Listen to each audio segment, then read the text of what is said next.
Profe, Sí, échame. profe, tú nos dijiste que para crear nuestra investigación debíamos encontrar nuestra identidad teórica, pero ¿cómo se hace eso?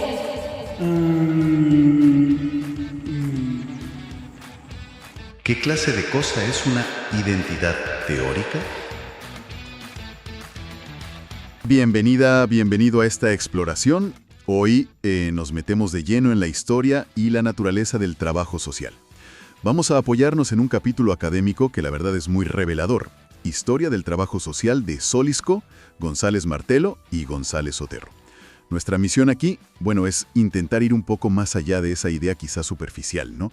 De que es simple caridad organizada.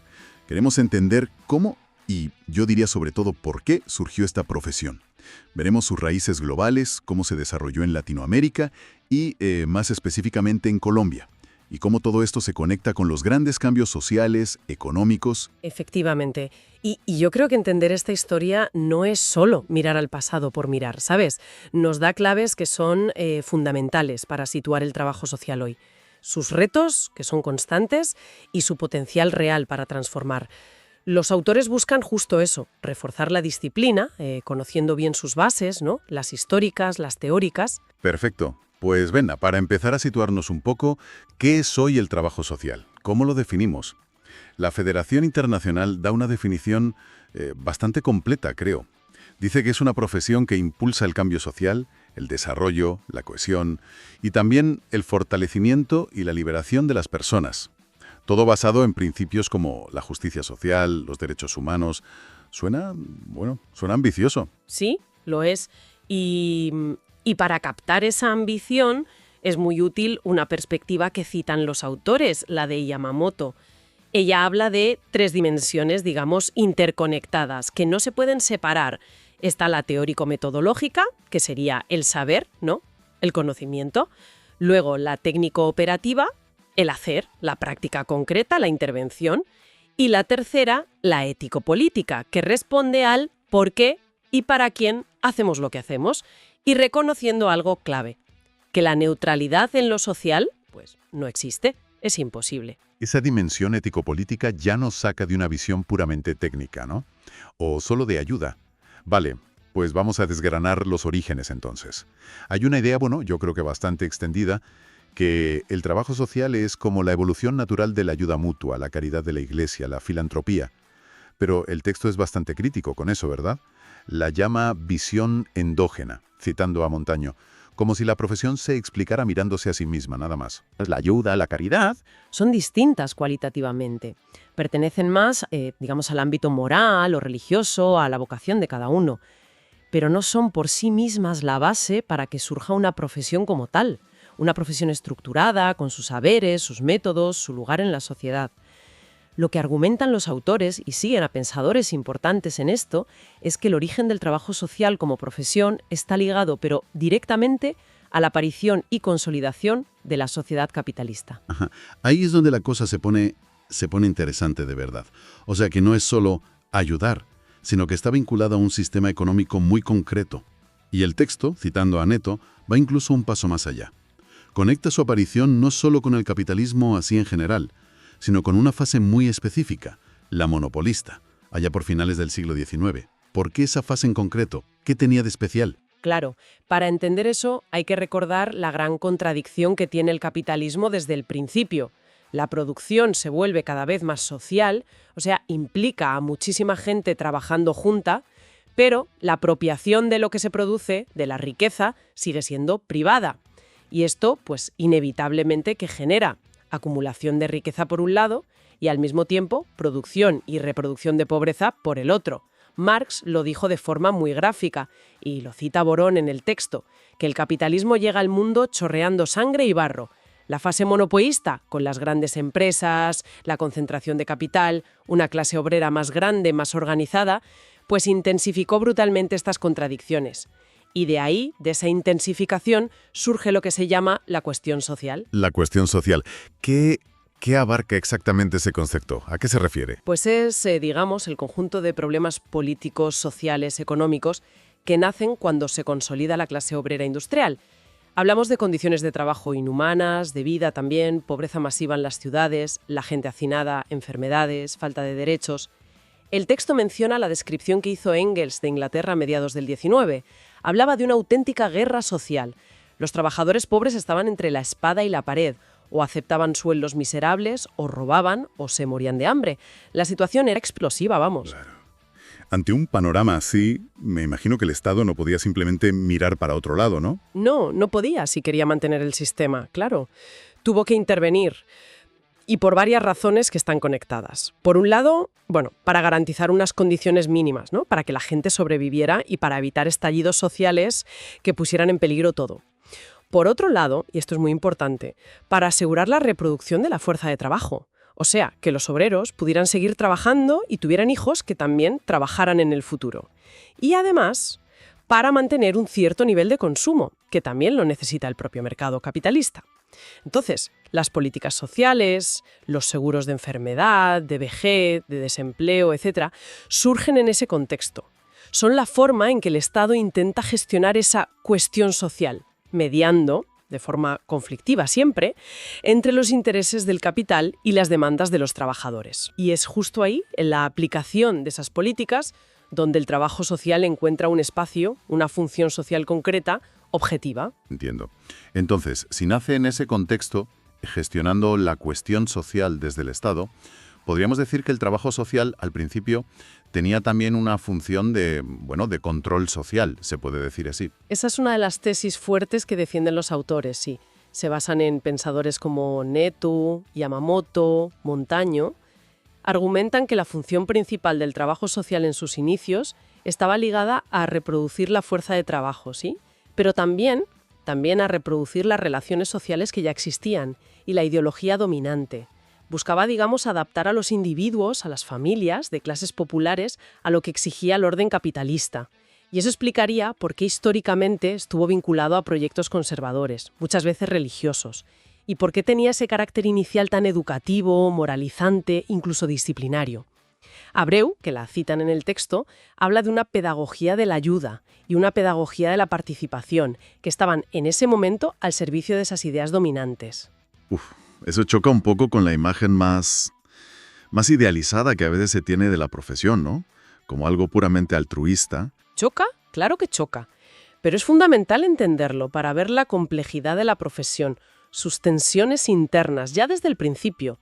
Y esto se conecta directamente con cómo surgieron las primeras políticas sociales en Europa a finales del XIX, principios del XX.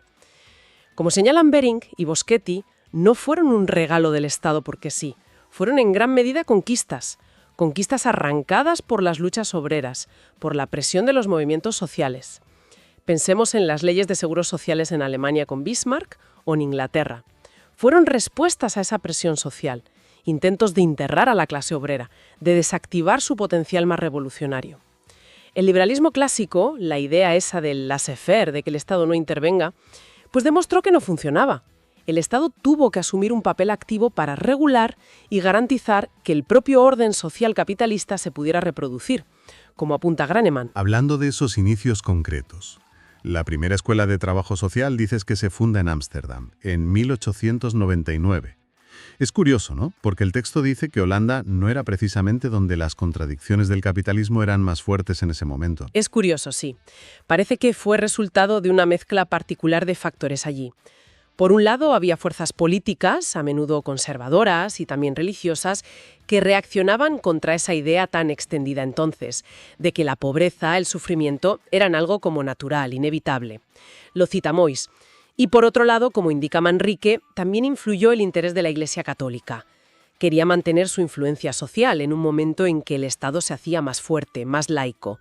Veían en la acción social una forma de recristianizar la sociedad y de competir con las iniciativas del Estado o las socialistas. Y al otro lado del charco, en Estados Unidos, el texto menciona algunas figuras pioneras importantes, ¿no? Sí, destaca a dos mujeres, con enfoques diferentes pero que fueron muy influyentes. Por un lado, Jane Addams, en Chicago con su trabajo en la Hull House. Tenía una visión quizá más política, ¿sabes? Más comunitaria, de defensa de derechos. Y por otro, Mary Richmond. Ella se centró más en sistematizar la intervención, en darle una base técnica, metodológica, al trabajo de casos individuales. Buscaba profesionalizar eso de las buenas intenciones. Y de hecho, la primera escuela formal, la Escuela de Filantropía, se crea en Chicago en 1897, un poquito antes que la de Ámsterdam. Qué interesante que ya desde el principio se vean enfoques tan distintos. Totalmente.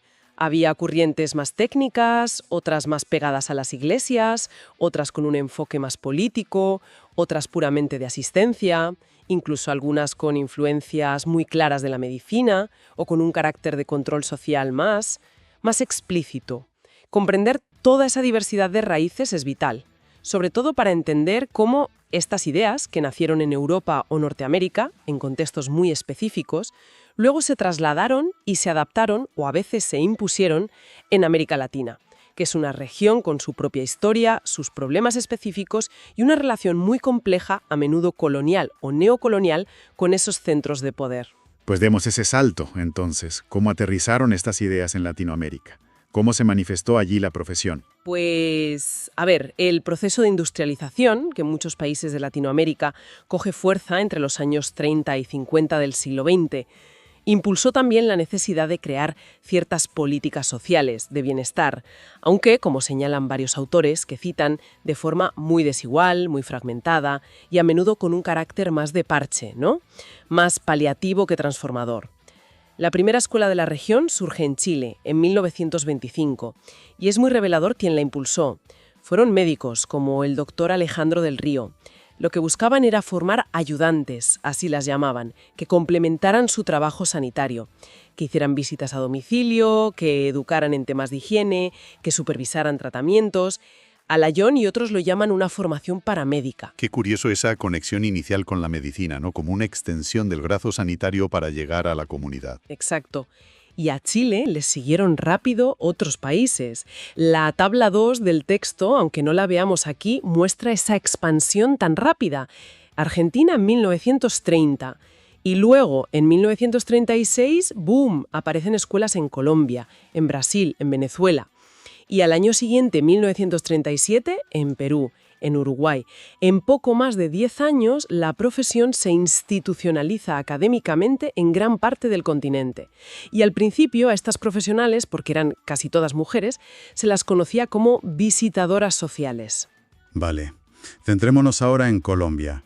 Mencionabas que la primera escuela es de 1936, en la Universidad del Rosario, en Bogotá. ¿Cómo fueron esos comienzos aquí? Sí, fundada por María Carulla Soler y con un apoyo y una influencia muy clara de la Iglesia Católica. Después surgieron otras escuelas importantes, la de Medellín en el 45, el Colegio Mayor de Cundinamarca en Bogotá en el 46, Cartagena en el 47, y ya en 1951 se crea la Asociación Colombiana de Escuelas de Servicio Social. Eso muestra que hubo una voluntad temprana de organizarse, ¿no? Los inicios en Colombia estuvieron muy marcados por esa herencia de la beneficencia más tradicional, la asistencia pública muy ligada a la caridad religiosa y también por importar modelos de Estados Unidos, sobre todo el social case work, el trabajo de caso, aplicado en hospitales. Y el tipo de intervención era muy específico, ¿no has dicho? Muy específico, sí. Malagón lo describe como un enfoque muy familiar doméstico. La intervención se centraba mucho en la familia, en la mujer como el eje del hogar, reforzando los roles de género más tradicionales. Y esto coincidió, además, con un momento histórico en que las mujeres en Colombia empezaban a poder acceder a la educación superior. El texto lo relaciona con un decreto de 1933, el 1972, que les permitió entrar en la secundaria y en la universidad. O sea que, por un lado, se abría una puerta a la universidad para las mujeres, pero a la vez se las orientaba hacia profesiones que se consideraban femeninas, como esta, ¿no? Ligada al cuidado, al ámbito doméstico. Una dinámica un poco compleja, ¿verdad? Exactamente. Era un avance, sí, pero dentro de unos marcos sociales que todavía eran muy conservadores. Se consideraba que este tipo de trabajo era especialmente adecuado para las mujeres. ¿Y cómo fue evolucionando ese enfoque inicial? Ese tan asistencial, moralizante, doméstico. ¿Cómo cambió en Colombia?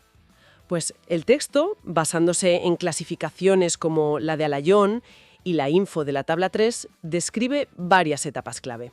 Primero está esa fase de asistencialismo puro y duro, que domina hasta bien entrados los años 50.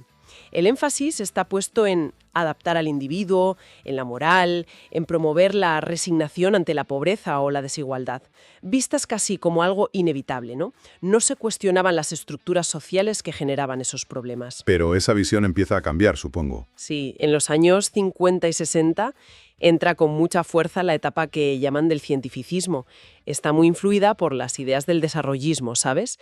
Esas que promovían los organismos internacionales, que prometían superar el subdesarrollo con modernización, planificación. En ese contexto, el trabajo social busca legitimarse, quiere ser visto como una disciplina científica. Se integra formalmente en las ciencias sociales, en Colombia esto pasa a partir del 52, y se pone mucho énfasis en desarrollar y aplicar métodos sistemáticos, especialmente el trabajo con grupos y sobre todo el desarrollo de la comunidad. Hay un cambio, como dice Fernández García, de una racionalidad más bien ético-religiosa a una racionalidad científica, muy marcada por el estructural funcionalismo que venía de Estados Unidos, esa visión de la sociedad como un sistema, ¿no?, de partes que tienden al equilibrio. Una búsqueda de estatus científico, de herramientas más objetivas, ¿vale? Y después de esa fase, ¿qué viene? ¿Qué ocurre? Pues ocurre un auténtico terremoto intelectual y político dentro de la profesión, la reconceptualización. Está ya a finales de los 60 y marca toda la década de los 70. Fue un movimiento potentísimo en toda América Latina, no solo en Colombia, y supuso una ruptura muy radical con lo anterior. ¿En qué consistió esa ruptura exactamente? ¿Qué se cuestionaba? Se empezó a cuestionar muy duramente el rol tradicional del trabajo social, su supuesta neutralidad política, que se veía como una forma en realidad de apoyar al sistema dominante, y su complicidad, ya fuera consciente o inconsciente, en mantener el capitalismo dependiente y la injusticia social. Fue un momento de autocrítica muy, muy profunda. ¿Y qué influencias teóricas, políticas había detrás de ese movimiento? Pues hubo una influencia muy fuerte del marxismo en sus distintas versiones y también del pensamiento crítico propio de Latinoamérica, con figuras como Paulo Freire, claro, y su pedagogía del oprimido, o Orlando Falsborda con la investigación Acción Participativa, la IAP. El objetivo ya no era adaptar a la gente al sistema, sino todo lo contrario, contribuir a un proceso de liberación. Se empezó a hablar mucho de concientización, de organización popular, de movilización para transformar la sociedad. Se criticó esa fragmentación de métodos que se había heredado de Estados Unidos, caso grupo comunidad, y surgieron propuestas alternativas que buscaban integrar mejor teoría y práctica, como el llamado método básico o método único, la pedagogía de la liberación, la IAP que te decía.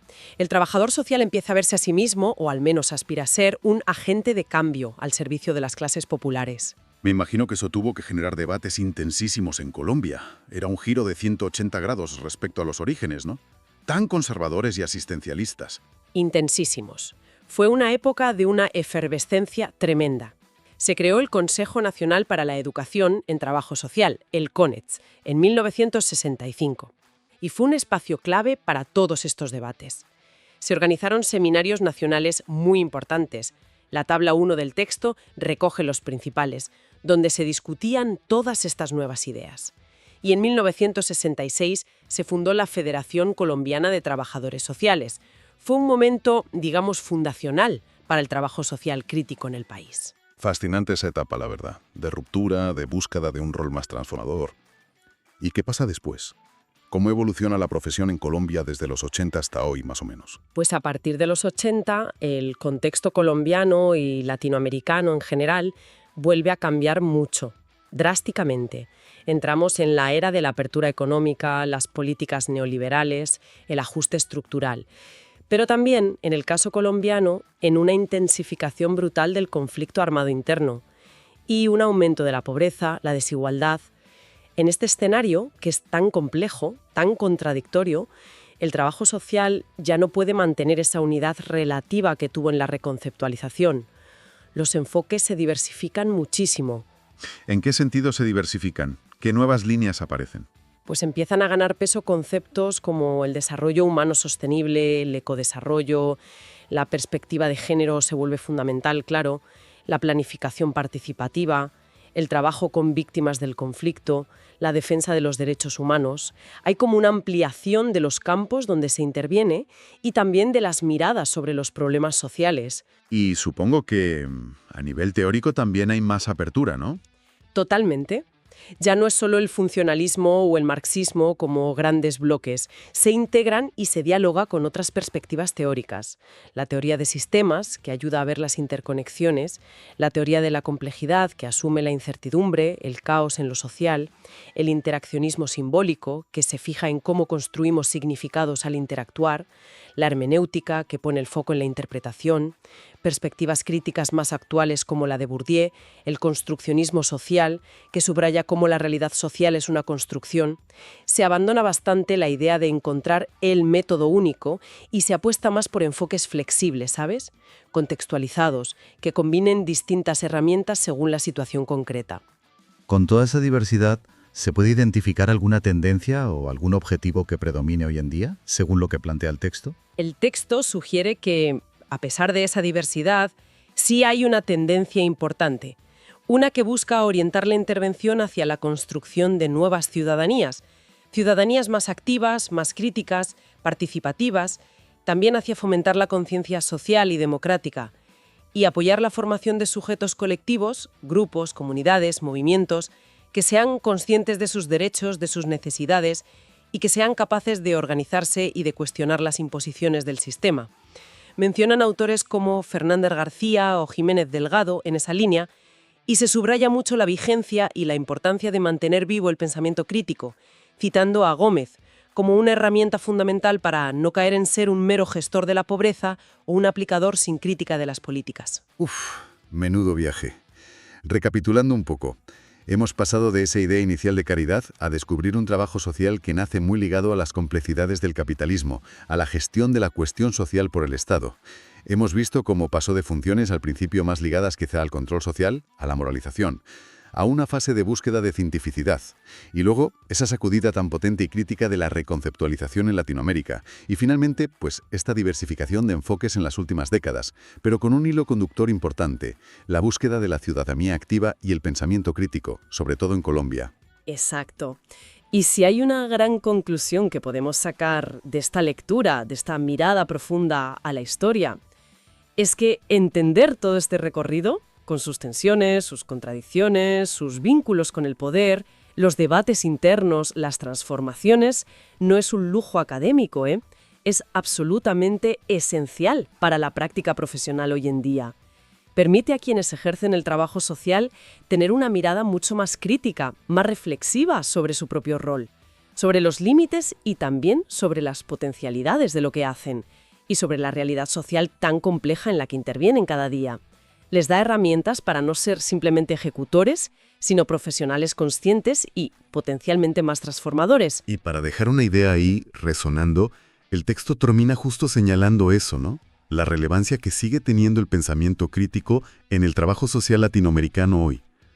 Quizás la pregunta que queda un poco en el aire es, ¿cómo puede esta conciencia histórica, este saber de dónde viene la profesión, las tensiones que la cruzan desde el origen, ayudar concretamente a los y las profesionales de hoy a navegar las complejidades sociales, las relaciones de poder, las demandas de las instituciones, las necesidades de la gente, para ir más allá de esos roles ya definidos y contribuir de verdad a generar un cambio social significativo, una conciencia colectiva, una reflexión potente, sí, para seguir explorando. ¿Qué clase de cosa es una identidad teórica?